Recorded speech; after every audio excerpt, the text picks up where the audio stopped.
Donc pour ceux qui ne connaissent pas encore Bernard, Bernard est un des rares philosophes français à traiter, à appréhender en fait les logiques peer-to-peer qui nous intéressent ici. Et il est plus généralement un observateur assidu en fait des mutations qui traversent notre société. C'est un vrai plaisir de vous revoir sur cette scène, vous revoir puisque l'année dernière vous étiez déjà présent. Vous nous aviez parlé de différentes choses, mais notamment des choses qui m'avaient assez marqué sur les problématiques liées à l'automatisation et à la volonté de construire des modèles qui soient non plus seulement redistributeurs de pouvoir d'achat, mais redistributeurs de temps de savoir. C'est des questions qui nous ont beaucoup occupé nos discussions dans l'année qui vient de s'écouler. Je vais juste vous poser une seule question pour démarrer cette session. Ce sera de quoi allons-nous parler dans les mois qui viennent au sein de WeShare? Qu'est-ce que vous voyez arriver comme questions de société, comme débats qui pourront occuper nos discussions? Mais je crois... Non, mais je ne m'en tire pas. Merci. Je crois que la question de l'automatisation, ça va continuer. Donc, il va falloir la creuser parce que c'est une question qui va être violente. Hein. Violente parce que, contrairement à ce qu'on entend dire partout, je pense que l'histoire de l'emploi, c'est fini. D'ailleurs, je voudrais souligner que depuis mon intervention l'an passé ici, une personnalité bien connue dans le monde numérique qui s'appelle Bill Gates a déclaré il y a à peu près un mois dans une convention très importante aux États-Unis dans le monde du business qu'il fallait maintenant comprendre que dans 20 ans, il n'y a plus d'emploi. Plus d'emploi. Il faudrait réfléchir à ce que ça signifie. Hein. Qu'est-ce que c'est que l'emploi?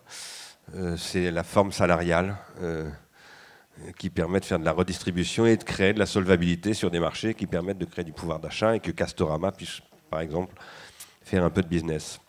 Il faut prendre ça très très au sérieux. Il y a une extraordinaire dénégation du problème à tous les niveaux, en France, au niveau du gouvernement français, à la Commission européenne, mais il faut regarder les choses en face. Voilà. Et donc la nécessité de... C'est pour ça que je suis venu ici, parce que je pense que WeShare travaille sur l'évolution des modèles économiques et il est extrêmement important de s'attacher maintenant à cette évolution d'une manière absolument prioritaire. Et pour moi, l'économie, que j'appelle plutôt contributive que collaborative, je vais en dire un mot dans un instant, ça n'est pas une économie qui vient s'ajouter à l'économie existante. C'est une révolution de l'économie.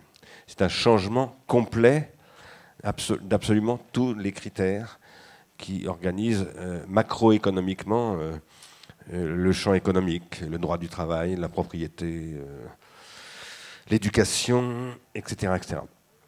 Alors, ce que j'ai prévu de faire aujourd'hui, c'était donc de vous parler de ce que j'appelle la pharmacologie de la contribution. Je vais évidemment donner quelques explications sur ce titre qui, pour les gens qui ne sont pas familiers de nos travaux, quand je dis nos, je parle des travaux d'Ars Industrialis et de l'Institut de recherche et d'innovation. Le mot pharmacologie peut sembler un peu étrange. Il ne s'agit pas que des laboratoires Servier ou de Aquilino Morel. Je vous en reparlerai un petit peu de Pharmacon. Pharmacologie de la contribution. Qu'est-ce que j'entends par contribution? Eh bien, je parle d'une économie de la contribution dont je crois que ce que vous appelez le sharing et toutes ces choses-là en constituent un aspect. Le peer-to-peer est un élément primordial d'une économie de la contribution. C'est la base même de l'économie de la contribution. Mais ce que j'appelle l'économie de la contribution, ce n'est pas seulement ce que décrivait la personne qui parlait avant moi de Castorama, qui est l'économie collaborative, voilà. En tout cas telle qu'elle était présentée par elle, que j'ai trouvé très intéressant d'ailleurs. Je me réjouis de cette évolution. Je trouve que c'est très très bien que Castorama, dans sa petite lutte avec ses concurrents aussi, hein, investisse résolument tout cela. Donc moi je m'en félicite beaucoup et je me réjouis qu'en France il y a des acteurs économiques et industriels qui s'engagent à fond dans ces questions. Cela étant, pour répondre à votre question, quel sera le débat dans l'année qui vient? Eh bien peut-être un des débats sera peut-être comment on passe de l'économie collaborative à l'économie contributive. Parce que je pense que l'économie collaborative reste une économie consumériste, telle qu'elle a été décrite tout à l'heure, tandis que même si elle fait évoluer le concept du consumérisme dans un bon sens, donc c'est bien, mais ce que nous appelons, nous, l'économie contributive, ça rompt avec le consumérisme de manière radicale. Alors, un petit préambule pour développer mon propos pendant 30 minutes, c'est bien ça, hein, c'était prévu 40. Pardon? Ah non, 20 minutes, non, vous m'aviez dit 45 au début, après 30, donc non, non, je peux pas. 20, je peux pas, non, non. Le numérique, c'est un pharmacone. Qu'est-ce que nous entendons par là? Nous entendons ce que Nicolas Carr en rappelle dans son bouquin qui s'appelle The Shallows, qui est en fait ce que disait Platon de l'écriture. Le numérique est quelque chose d'extrêmement positif, mais aussi d'extrêmement toxique. Et quand je parle d'une pharmacologie de la contribution, ce dont je veux vous parler, c'est d'une toxicité de l'économie contributive. L'économie contributive, ça n'est pas le paradis. Ça n'est pas la résolution, enfin, de toutes les contradictions de l'humanité. Ça n'est pas le grand soir, etc. L'économie contributive, c'est un nouveau stade du développement industriel. Voilà. C'est comme ça que nous la définissons. Et ce nouveau stade, il n'est pas à venir, il existe déjà. Par exemple, Google est dans l'économie contributive. Quand je dis que Google est dans l'économie contributive, Google est d'ailleurs une entreprise que j'admire profondément. C'est aussi une entreprise que je critique de plus en plus parce que je pense que Google est dans une économie contributive qui devient de plus en plus toxique. C'est l'économie des data telle que l'exploite aujourd'hui massivement. Appelons ça le modèle californien, si vous voulez, pour aller vite. Ça, c'est un premier point pour expliquer le titre. Deuxième point pour expliquer le titre, ce que nous appelons, nous, la contribution, c'est ce qui procède de la déprolétarisation. Et ce que nous appelons la déprolétarisation, c'est ce qui a été mis en œuvre par le logiciel libre.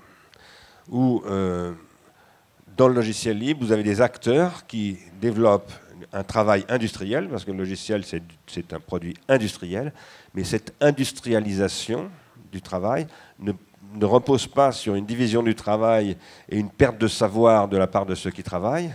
Ça, c'est la prolétarisation, telle qu'elle a été décrite depuis 2 siècles, la première fois par Adam Smith. C'est au contraire un développement du savoir. C'est une économie qui repose sur le développement et le partage du savoir. Voilà. C'est ça que nous appelons la déprolétarisation. Troisièmement, nous posons qu'il n'y a pas de consommation contributive. La consommation au sens du consumérisme, je ne parle pas au sens courant, on peut dire une vache consomme de l'herbe, mais la consommation au sens du consumérisme, ce n'est pas ça.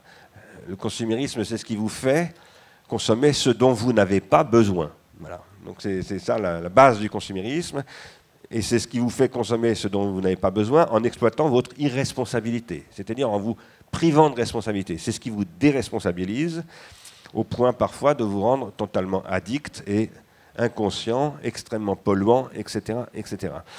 Nous pensons que la contribution, c'est ce qui repose sur la responsabilité, le partage de la responsabilité. Donc c'est la déconsumérisation, fondamentalement. Alors le contexte dans lequel je vais vous parler maintenant, c'est le contexte de ce que nous avons appelé à Ars Industrialis il y a 1 an, le blues du net. Nous vivons une période sombre pour les activistes dont je fais partie, et dont vous faites partie, si je comprends bien, pour nombre d'entre vous. C'est une période sombre parce que autant il y a encore 2-3 ans, dans les projets que nous portons, par exemple, au titre de l'économie de la contribution, du sharing, etc., nous nous sentions portés par quelque chose de foncièrement positif. Autant, depuis quelque temps, et surtout depuis que Snowden a déclenché les révélations que vous connaissez, il y a un doute fondamental sur la positivité du numérique. Et il y a un doute qui, en fait, ne vient pas de Snowden. Snowden n'a fait que, en fait, cristalliser quelque chose qui proliférait déjà partout. Moi, par exemple, j'étais intervenu chez mon ami Gert Levink à Amsterdam il y a 2 ans déjà, où il y avait toute une critique des réseaux sociaux, de l'économie des données, etc., etc. Il y a un doute sur la positivité de la contribution. Si l'on dit que, par exemple, partager des données sur un réseau social par exemple sur Facebook, est contributif. Et en effet, c'est une forme de contribution. Je pense qu'on ne peut absolument pas le nier. Eh bien, cette contributivité est-elle positive? Ne conduit-elle pas à toutes sortes de problèmes qui ne sont pas simplement la destruction de la privacy et la NSA qui vous espionne, etc., mais est-ce qu'elle ne conduit pas, par exemple, à des processus de désindividuation collective? Il y a de plus en plus de travaux qui le montrent. Oui, en effet, ça conduit à des processus de désindividuation collective. Par rapport à ces constats-là, ce que nous disons, nous, aussi bien à l'Institut de recherche et innovation qu'à Ars Industrialis, c'est que ça ne veut pas dire qu'il faut renoncer au social networking, à tout ça. Ça veut dire qu'il faut en faire une critique au sens philosophique, c'est-à-dire non pas une dénonciation, une analyse de ses limites. Et des propositions de modification des axiomes de ce qu'est l'économie contributive et de ce que sont les technologies contributives, ce que nous appelons également avec Christian Forêt les technologies relationnelles. Nous pensons que ce qui est contributif du côté, par exemple, de l'économie des data, et pas seulement de l'économie des data, mais disons du partage des data, parce qu'il n'y a pas toujours d'économie derrière tout cela, heureusement d'ailleurs, tout ne se réduit pas à l'économie, c'est de faire soi-même quelque chose de ces données personnelles avec d'autres et de faire cela d'une manière réflexive, délibérée, critique et élaborée, c'est-à-dire en étant capable de produire dans le champ contributif des concepts, par exemple, technologiques. Autrement dit, c'est la généralisation du modèle du logiciel libre à d'autres choses que le logiciel. Ce que je veux dire par là, c'est qu'aujourd'hui, dans un réseau social comme Facebook, par exemple, il y a un traitement des données. Ce traitement des données n'est absolument pas porté à la discussion du réseau, évidemment. Il est au contraire dissimulé, il est même secret. Et c'est là que se produit le business de cette économie contributive des réseaux sociaux, qui est donc une économie contributive, à mes yeux, toxique. Parce qu'elle intensifie la perte de responsabilité et en plus elle détruit ce qui restait éventuellement d'intimité et d'activité sociale autonome chez les individus. Alors, il faudrait, on n'a pas beaucoup de temps donc je ne vais pas faire cela, il faudrait montrer comment tout cela s'inscrit dans un processus qui a commencé au XIXe siècle avec les machines-outils. J'en avais déjà un petit peu parlé l'année dernière, je crois. Machines-outils qui, au XIXe, commencent par extraire les savoirs des ouvriers, leur savoir-faire, formalisent ces savoirs, les transforment en automatisme et font que les ouvriers n'ont plus de savoir et que donc ils deviennent des prolétaires. Et qu'en tant que prolétaires, ils perdent de plus en plus l'intelligibilité du système dans lequel ils se trouvent. Il faudrait montrer comment au XXe siècle, ce n'est plus les bureaux d'études d'engineering de l'entreprise industrielle, de l'usine, qui pique le savoir-faire des ouvriers, c'est le bureau d'études de marché, de marketing, du consumérisme qui détruit et qui court-circuite les savoir-vivre des individus et qui liquide, par exemple, les cultures, lorsque Jack Lang, dans le début des années 80, disait qu'il faut défendre l'exception culturelle. C'était une manière de dire qu'il ne faut pas détruire les savoirs français, les soumettre à... Voilà. Au XXIe siècle, ce sont les savoirs théoriques qui se sont retrouvés prolétarisés. Par exemple, lorsque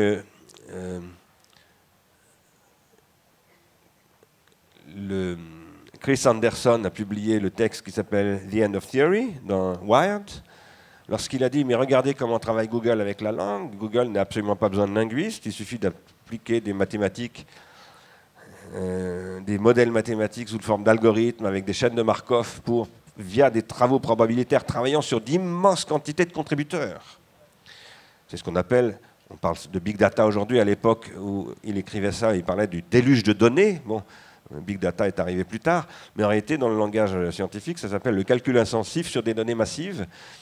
Ce système de calcul intensif sur des données massives, Chris Anderson dit, ça conduit à la prolétarisation. Enfin, il ne dit pas ça, pardon. Il dit que ça conduit à l'obsolescence de la méthode scientifique. Il dit qu'il n'y a plus besoin de linguistes pour étudier, pour intervenir sur les langues. Chez Google, ce ne sont pas des linguistes, c'est des mathématiciens qui font ça. Il n'y a plus besoin de médecins pour étudier les épidémies. Google, il n'y a pas de médecins. Et ils ont bien mieux que l'OMS anticipé l'évolution de l'épidémie de la grippe aviaire, etc., etc. Et donc il dit, il n'y a plus besoin de savoir théorique. Il dit ça en juin 2008, et en octobre 2008, Alan Greenspan est convoqué au Parlement américain, au Sénat. On lui demande, mais comment se fait-il, vous avez pu faire autant de conneries en si peu de temps? Il dit, mais c'est parce que tout est devenu automatique, il n'y a plus de savoir. Moi, je me suis appuyé sur des prix Nobel d'économie qui disent qu'il faut transformer les marchés financiers en algorithmes automatisés. Donc j'ai fait ce que disaient les scientifiques, soi-disant, du secteur. Et puis finalement, ben voilà, et oui, en effet, ça a conduit à une catastrophe. Ça a conduit à une catastrophe parce qu'en fait, c'est absurde de dire tout ça. Il dit ça après coup. Bon. Et en fait, il est en train de dénoncer ce que dit Chris Anderson, sans le savoir. Alors, ce que nous disons, nous, c'est qu'il faut reconstruire une société basée sur une économie de contribution qui reconstruit et redéveloppe des savoirs. Et qu'on ne peut pas tout automatiser, on ne peut pas tout mettre dans les machines, qu'il faut en fait reconstituer ce que Amartya Sen appelle des capacités, des processus de capacitation. Ça m'arrive souvent de parler de ce que je vais vous dire maintenant, donc certains d'entre vous ont peut-être déjà entendu le dire, mais j'y insiste. Amartya Sen, qui est un prix Nobel d'économie, a eu ce prix Nobel notamment parce qu'il a mis en évidence que l'espérance de vie des habitants du Bangladesh dans les années 70 était plus élevée que celle des habitants noirs de Harlem. Et que là où il n'y avait pas d'eau courante, pas d'égout, pas de médecins, pas d'hôpitaux, pas de justice, pas de flics, pas de ceci, pas de cela, pas de supermarché, surtout, pas de Coca-Cola, eh bien, on vivait plus longtemps qu'à Harlem. Et en fait, il a fait tout un travail pour mettre en évidence que si cette résilience de ces populations extrêmement défavorisées, les plus défavorisées quasiment au monde, était attestée, c'était parce qu'ils avaient maintenu des savoirs, voilà, que lui appelle des capacités, qui n'est pas l'empowerment. L'empowerment, c'est important, mais l'empowerment, c'est la capacité d'autonomie, disons. Mais en particulier ne pas être un assisté, etc. C'est un discours ultralibéral aussi, hein, de dire qu'il faut développer l'empowerment des gens. La Big Society de M. Cameron en Angleterre, c'est laissons les gens se débrouiller, bon, hein, en gros. Moi, je ne crois pas qu'il faille laisser les gens se débrouiller. Je pense qu'il faut leur donner les moyens d'augmenter leur capacitation, c'est-à-dire leur savoir. Et ça, c'est ce qui est rendu possible par les réseaux numériques aujourd'hui, qui sont une technologie qui permet de développer des processus relationnels qui produisent beaucoup de valeur, une extrêmement grande valeur, une valeur d'usage, transformable en valeur d'échange, mais aussi une valeur pratique. Une valeur pratique qui n'est pas réductible à la simple valeur d'usage. La valeur d'usage, c'est une valeur qui s'use. Et la valeur d'usage, elle est jetable. Les godasses, à un moment donné, vous les jetez. La valeur pratique, elle ne s'use pas. Théorème de Pythagore, ça ne s'use pas. C'est absolument inusable. La victoire de Samothrace, c'est réputé inusable.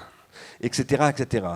Et ce qui se développe aujourd'hui dans le champ de l'économie de contribution, c'est une valeur pratique qui redéveloppe du savoir, qui redéveloppe de la responsabilité et qui ne se réduit pas à quelque chose qui est valorisable uniquement sous forme de valeur d'échange. Il y a de la valeur qui n'est pas transformée en valeur d'échange, c'est la valeur de pollinisation, comme dit Yann Moulier-Boutan, et cette valeur, il faut la valoriser par d'autres voies que le marché. C'est la voie de ce que nous appelons nous, le revenu contributif, qui n'est pas le simple revenu minimum d'existence. Le revenu minimum d'existence, c'est une espèce de plancher un peu statique.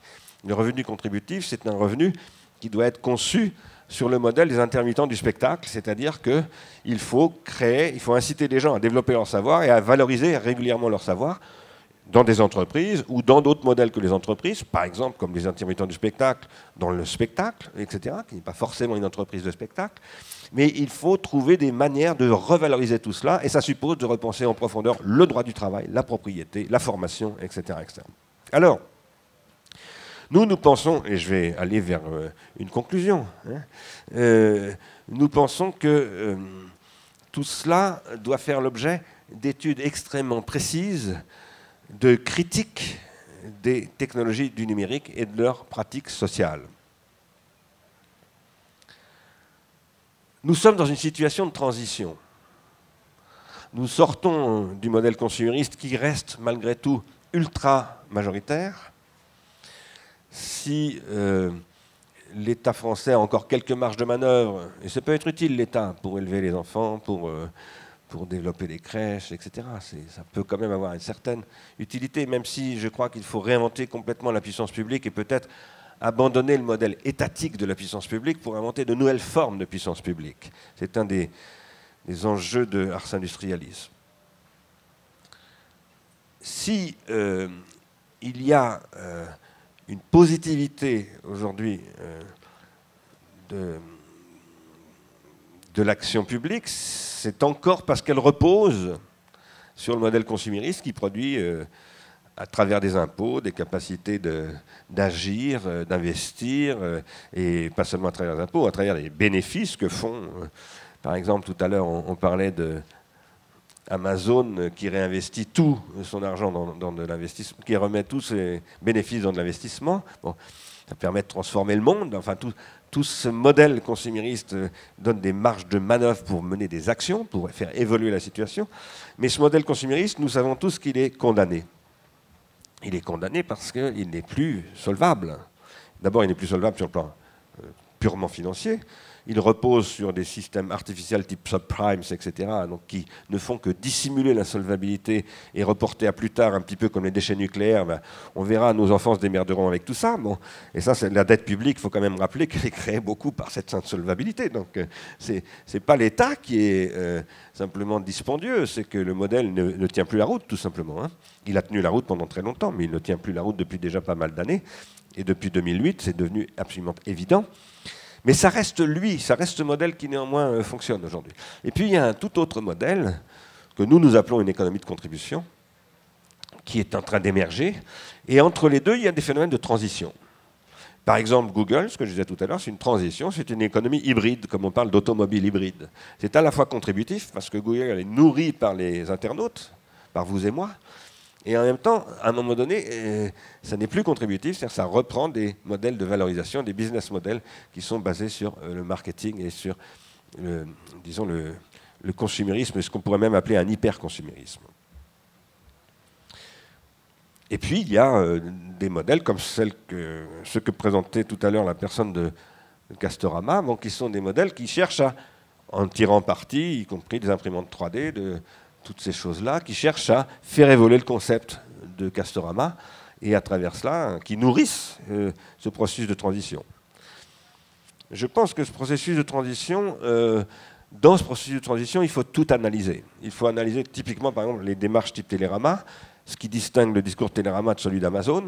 Il faut faire une critique de tout cela. Quand j'ai une critique, c'est absolument pas une dévalorisation, c'est simplement une analyse des positivités et des limites de ces processus.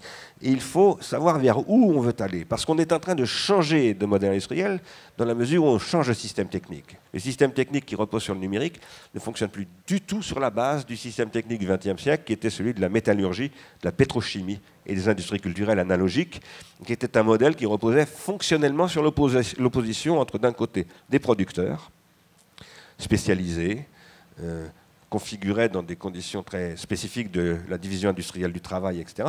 Et de l'autre côté, des consommateurs totalement déresponsabilisés. Ce vers quoi nous allons, c'est quelque chose de tout à fait différent, qui repose sur une réticulation extrêmement importante et sur un partage systématique des responsabilités, des savoirs, des possibilités d'investissement, des possibilités de contribution, etc., etc.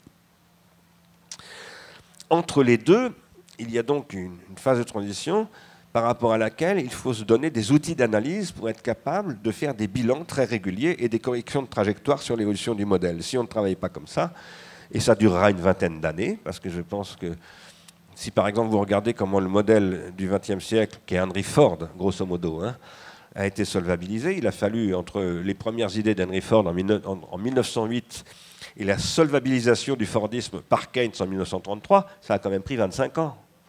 Donc il faut être un petit peu réaliste et il faut bien se rendre compte qu'il faut se mettre à travailler, à élaborer, à conceptualiser, etc. etc. Dans cette période, il y a une question fondamentale qui va se poser, qui est en train de se poser en ce moment même, et par rapport à laquelle il va falloir construire une intelligence collective très fortement renouvelée, qui est la question de ce qu'on appelle les big data, ou encore le calcul intensif si on parle un peu moins dans un mot à la mode. Parce que les big data, vous verrez que dans 2 ans, on n'en parlera plus, mais le calcul intensif, on en parlera toujours. Le big data, c'est un storytelling sur le calcul intensif. L'or noir des big data. Voilà. Allez hop, tout le monde va aller gagner des sous dans les big data. Et puis dans 3 ans, on n'en parlera plus, mais voilà. Par contre, le calcul intensif, qu'est-ce que c'est? C'est la possibilité de mettre en œuvre des technologies automatiques sur des contributions de très très très grandes quantités qui permettent, vous le savez bien maintenant, parce que tout le monde en a parlé à droite à gauche, par exemple, de traiter en temps réel des centaines de milliards de données. Facebook, c'est une entreprise de big data, bien entendu. Google, c'est une entreprise de big data. Les big data, ce n'est pas un truc qui est en train d'arriver. C'est là depuis un bon moment. Mais il y a une prise de conscience par rapport au caractère spécifique des big data. Et puis il y a un storytelling qui s'opère autour. Et ce storytelling, il consiste notamment à dire, il n'y a plus besoin de savoir. Il n'y a plus besoin de prendre des décisions. Il n'y a plus besoin de faire des modèles, par exemple, de créer des hypothèses, de tester des... C'est ce que dit Chris Anderson dans son article du mois de juin 2008. Il suffit de mettre en place des automatismes statistiques et probabilistes pour finalement obtenir des résultats dans le domaine médical, dans le domaine commercial, dans le domaine météorologique, dans le domaine du trafic routier, etc., etc. En fait, dans tous les domaines, pour obtenir finalement une amélioration globale du système que constitue un réseau où sont reliés entre eux des centaines de millions de personnes. C'est un système dynamique, un réseau comme ça. Je m'inscris complètement en faux contre ce point de vue, pour les raisons que j'indiquais tout à l'heure, à savoir que Greenspan a donné tort à ce que dit Chris Anderson, parce que lui-même, Greenspan, dit, mais pas du tout. Si ça s'est écroulé en 2008, c'est parce que ça ne marche pas du tout comme ça. Mais ça, je ne le savais pas. Mais je m'inscris aussi totalement en faux, parce que derrière ce discours, il y a un modèle auquel je m'oppose totalement. Ce modèle, c'est le modèle de la fourmilière numérique. Ce que j'appelle la fourmilière numérique. Les fourmis, ce sont des êtres qui coopèrent, on peut le dire comme ça, qui collaborent, qui vivent dans un espace commun. Cet espace, c'est aussi un support de traces. Ces traces s'appellent des phéromones. Et les phéromones qui sont émises par les fourmis permettent à la fourmilière de maintenir d'une manière métastable une morphogenèse générale fonctionnelle qui marche bien. Qu'est-ce que je veux dire? Je veux dire que dans la fourmilière, il y a une dizaine de fonctions. S'il n'y a plus de nurse, la fourmilière ne marche plus. S'il n'y a plus de fourragère, la fourmilière ne marche plus. Et si un fourmilier arrive et mange toutes les fourragères, qu'est-ce qui se passe? Eh bien, toutes les fourmis tentent à devenir des fourragères pendant un certain temps. Ça a été observé de manière très précise par des entomologistes qui ont étudié des fourmis du Mexique, qui sont des grosses fourmis dans des fourmilières où il y a peu d'individus, ce qui permet de les observer toutes, de les étiqueter, de les mettre sous des caméras infrarouges pour voir comment elles se comportent. La fourmi, en fait, quand elle fait quelque chose, émet des messages. Et ces messages sont, par exemple, quand je m'occupe des nurses, sont des messages chimiques qui indiquent que la fourmi est en train de s'occuper des nurses. Et les autres fourmis reçoivent ce message et elles ont un système homéostatique qui calcule le gradient et qui vérifie que le niveau de nurse nécessaire est garanti. Si d'un seul coup, il n'y a plus du tout suffisamment de nurses, toutes les fourmis tentent à devenir des nurses.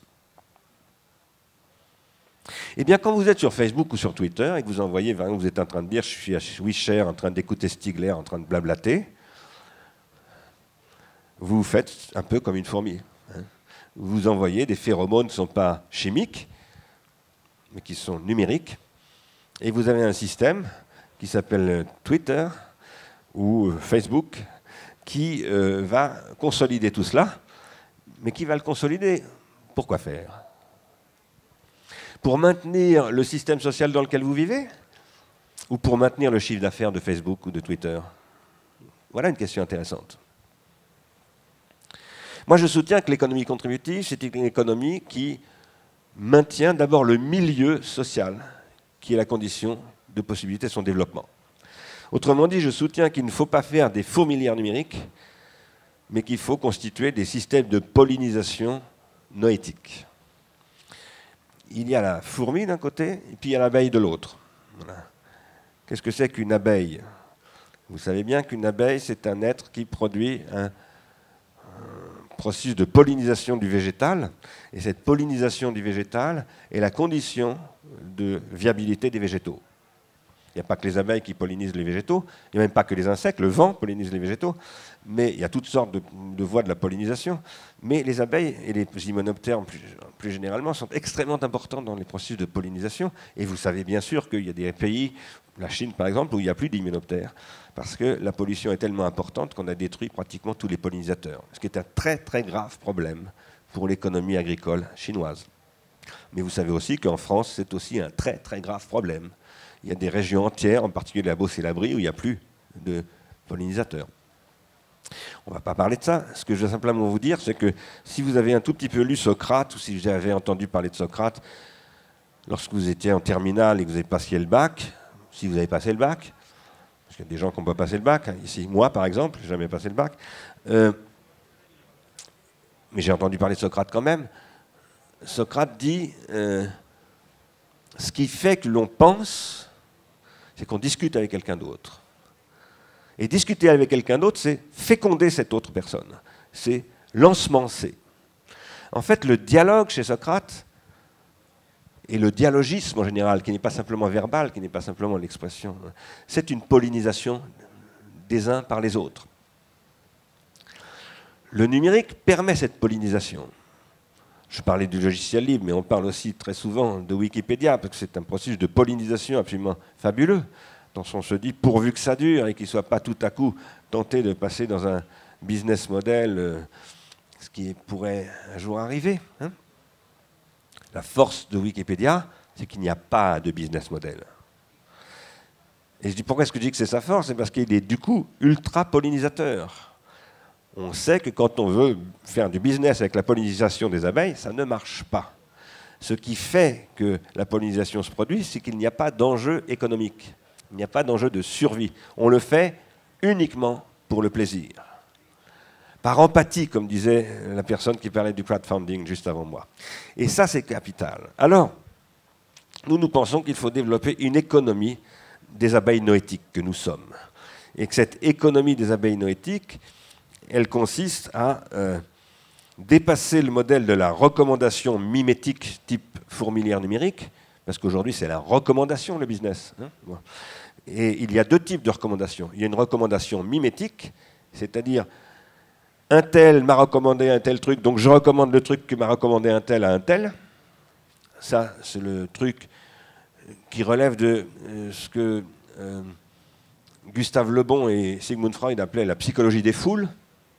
C'est le mimétisme qui fait que, par exemple, le rat suit le joueur de flûte et le joueur de flûte emmène les rats dans la Seine. Tous les rats se jettent dans la Seine. Bon, c'est pas grave, les rats savent nager. Donc. Mais vous voyez ce que je veux dire? Ça conduit à des catastrophes.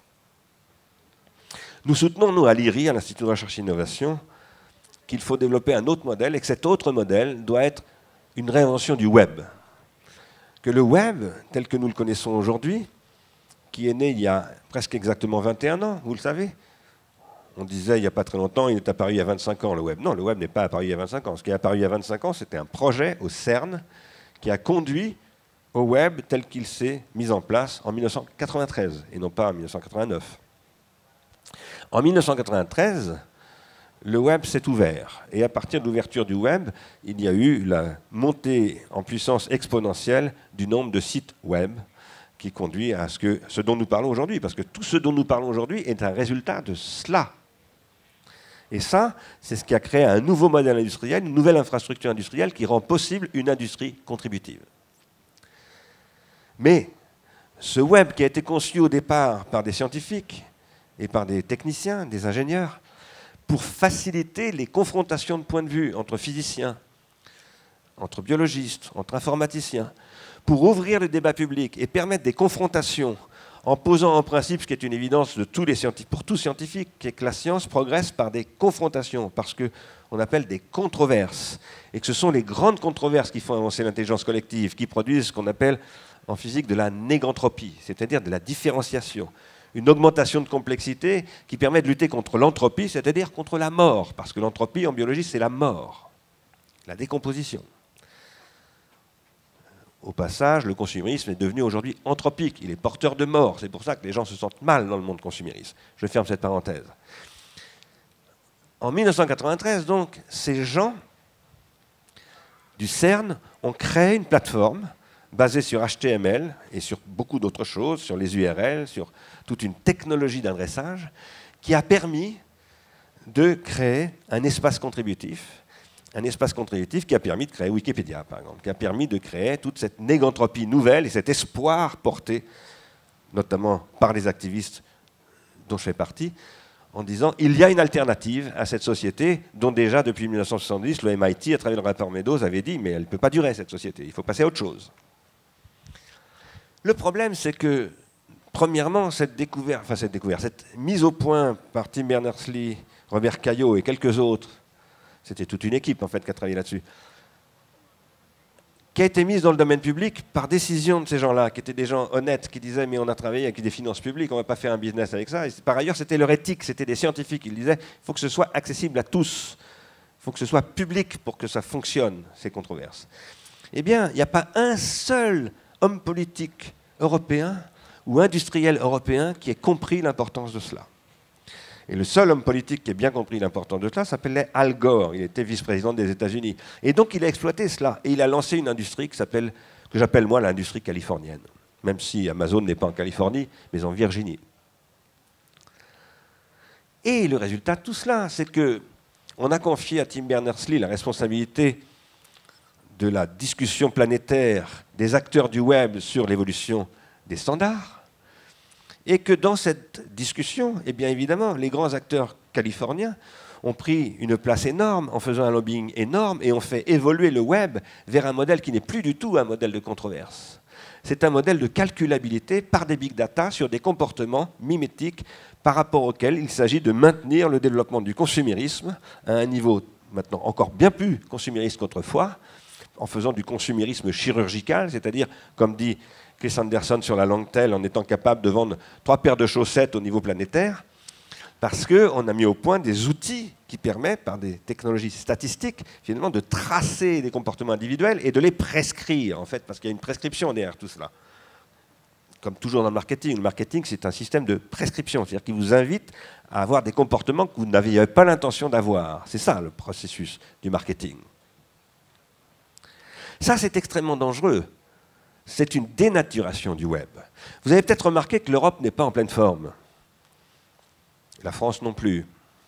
On dit que le Parlement européen va peut-être être dominé par l'extrême droite. C'est assez vraisemblable.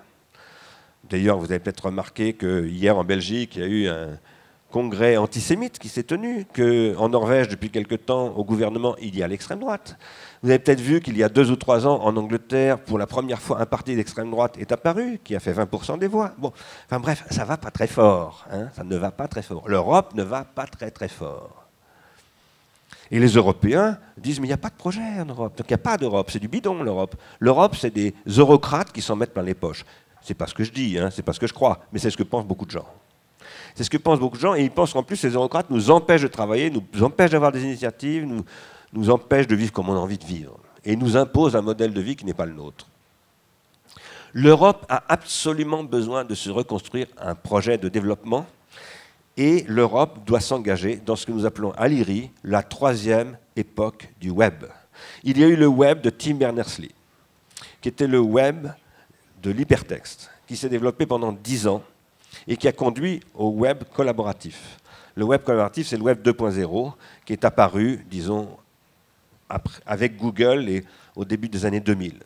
Maintenant, nous devons produire un 3e web, c'est le web herméneutique. C'est un web qui ne repose pas sur l'automatisation généralisée, mais sur une exploitation des automates pour produire de la désautomatisation. Vous savez que sur Wikipédia, par exemple, il y a des contributeurs, il y en a pas mal. Et ces contributeurs, 800 000 contributeurs très réguliers, quelques millions moins réguliers, quelques dizaines de millions d'occasionnels dont je fais partie. Ces contributeurs-là, ils ne peuvent pas travailler, ils ne pourraient pas travailler s'il n'y avait pas des robots logiques qui les aidaient à travailler, ce qu'on appelle les bots. Mais en même temps, le modèle Wikipédia repose non pas sur les bots, mais sur les contributeurs, c'est-à-dire sur l'intelligence des individus et sur leurs discussions, sur leurs négociations. Il est absolument fondamental d'inventer un nouveau web. On en a les moyens. L'Europe est extrêmement bien dotée en termes d'intelligence de ces technologies-là. Ce n'est pas pour rien que le web est né en Europe. Bon. Et il faut repenser le web. Il faut repenser le web au service d'une économie de contribution. Et aussi, d'ailleurs, et je vais m'arrêter là, puisqu'il me reste 55 secondes, d'une économie, pas simplement d'une économie de contribution, d'une éducation contributive, d'une formation contributive, d'une recherche contributive. Cette recherche contributive, pour la développer, j'ai constitué un réseau aujourd'hui autour de l'IRI qui rassemble une trentaine d'universités du monde entier. Il y a des gens de Berkeley, il y a des gens de Cambridge, il y a des gens de Todai à Tokyo, il y a des gens donc du Japon, il y a des gens d'un petit peu le monde entier. Et je pense que l'Europe peut engager un programme de recherche dans les Digital Studies pour créer la troisième époque du web qui nous permettra de sortir de la très mauvaise passe dans laquelle nous sommes et qui a conduit au blues du net. Merci de votre attention. Merci beaucoup Bernard Stiegler. Je sais que c'est pas évident de développer toute votre pensée en si peu de temps, mais je sais que pour nous, votre regard réflexif a beaucoup d'importance et c'est toujours un plaisir de vous écouter.